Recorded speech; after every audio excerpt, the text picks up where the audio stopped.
All right, what's up, guys? Welcome back to Inside Out Precision. It is new bow season, 2026.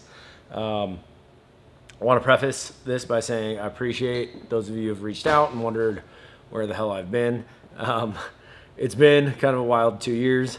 I'm not going to get into too much detail, but sometimes there are things in life that require attention outside of archery. So I'm focusing on those things.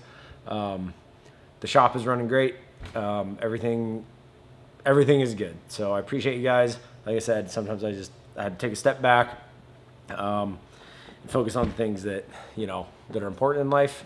Not that archery isn't, but yes, I do plan on doing a lot more reviews this year, being more active and giving you guys hopefully some information that'll help you out. So with that being said, we're going to do our first bow review of 2026. So this is the PSE Sicario. I'm sure you've heard about this bow. There's a lot of hype around it, and I think it's pretty just for the most part. Anytime somebody comes out with a speed bow, and I see 357 feet a second, the first thing I do is roll my eyes. It's like, oh, great, here we go. Another bow that you just miss faster with, right? But PSE did a very good job explaining exactly why this bow is a speed bow that doesn't feel like a speed bow. And from what I can tell, they pretty much nailed it. So per usual, we're going to do all the specs of this bow, the technical side of things, and then we'll get into the speed. And honestly,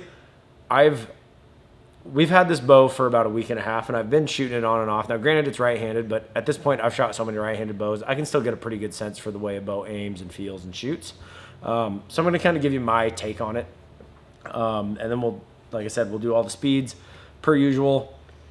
5 different arrow weights, 30 inches, 28 inches, 70 pounds. So let's get into the technical side things first. So 33 inches axle to axle, 5¼ inch brace height, but effective brace height is different than static brace height, which we'll get into. Comes in at 3.9 pounds, goes from 24.5 inches to 30 inches. There are different limb weight options. I haven't seen an 80 available yet. I don't see why they wouldn't make that. Be honest, I haven't asked. I think at 357 feet a second IBO, 80 pounds would be, I don't know, it'd be kind of out of this world. But I'm sure it will be an option. Features, so you still have your easy tune 220 system. I think it's a great system, right? It's easy. It's easy. It's easy to figure out, the shims that go in there.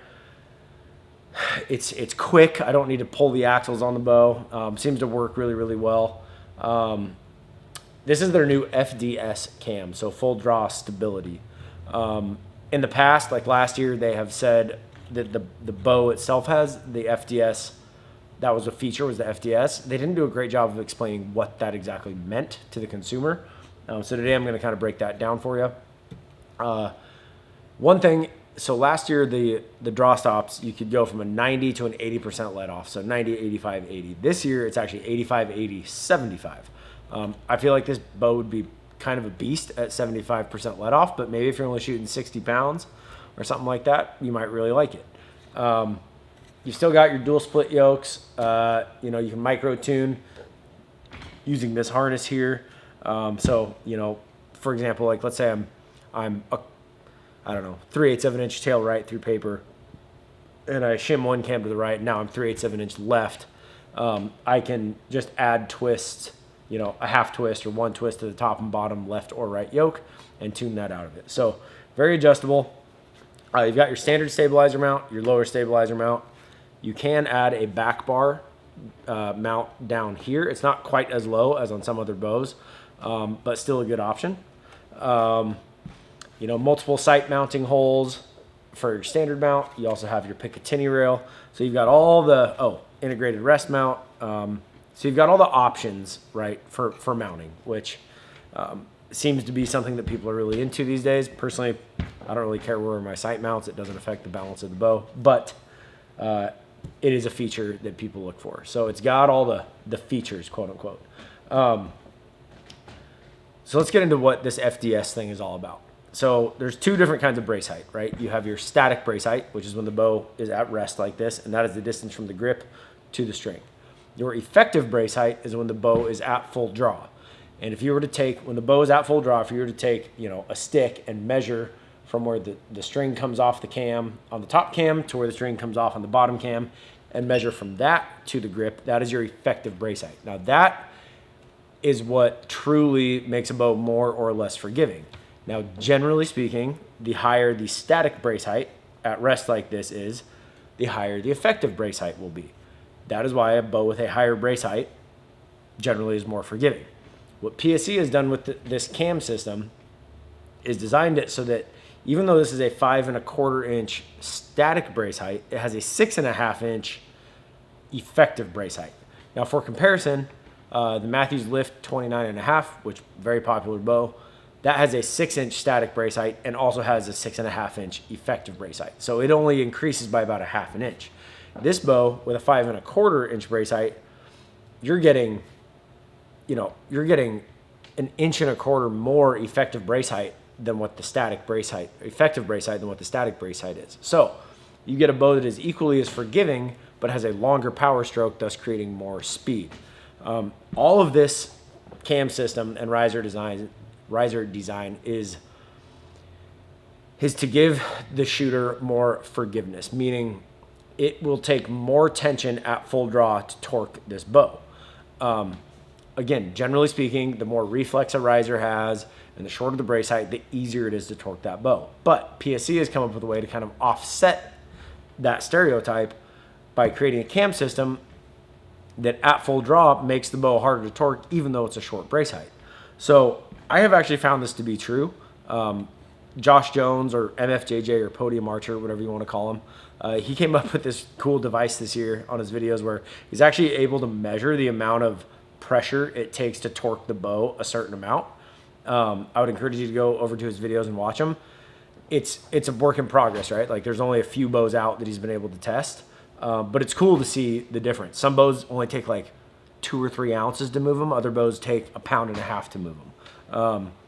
This bow, if you go watch his videos, I'm not going to tell you the results, but the system actually seems to work, the full draw stability. So it's really cool. Like you can get a lot of speed out of a bow while still getting that forgiveness and stability of a bow that should be, 20 to 30 feet a second slower.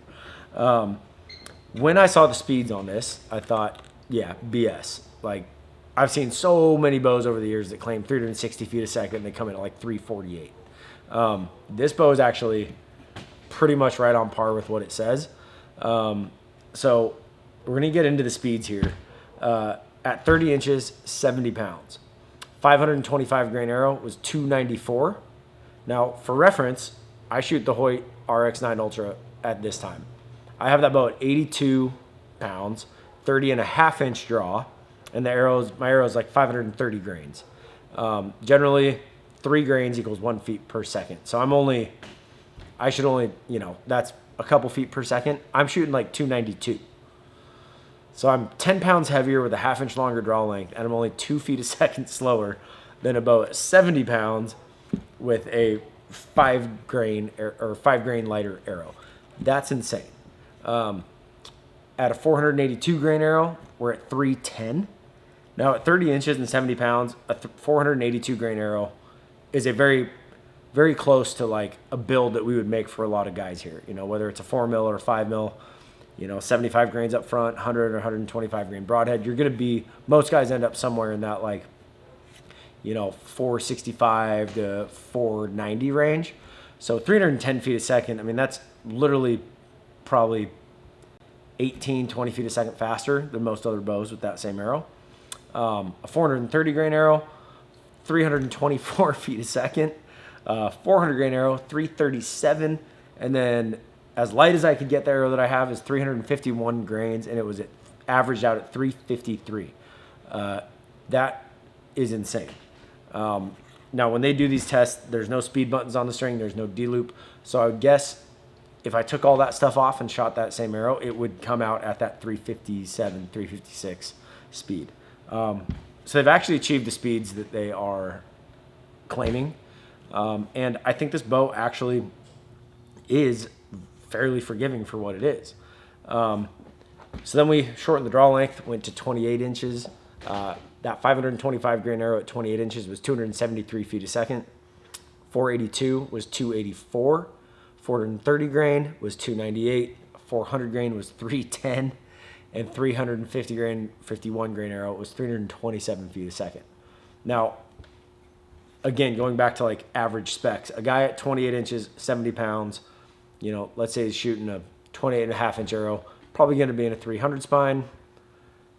You're going to come in 350 or 300 spine, probably going to come in right around that 430 to 450 mark. So to get almost 300 feet a second out of a 430 grain arrow is wild. I've never seen a bow, in the ones that since I've been doing reviews, I've not seen a bow shoot that fast with an arrow like that. So really realistic speeds. I think this bow is going to be really, really popular for people in that like 28.5 and under draw length range.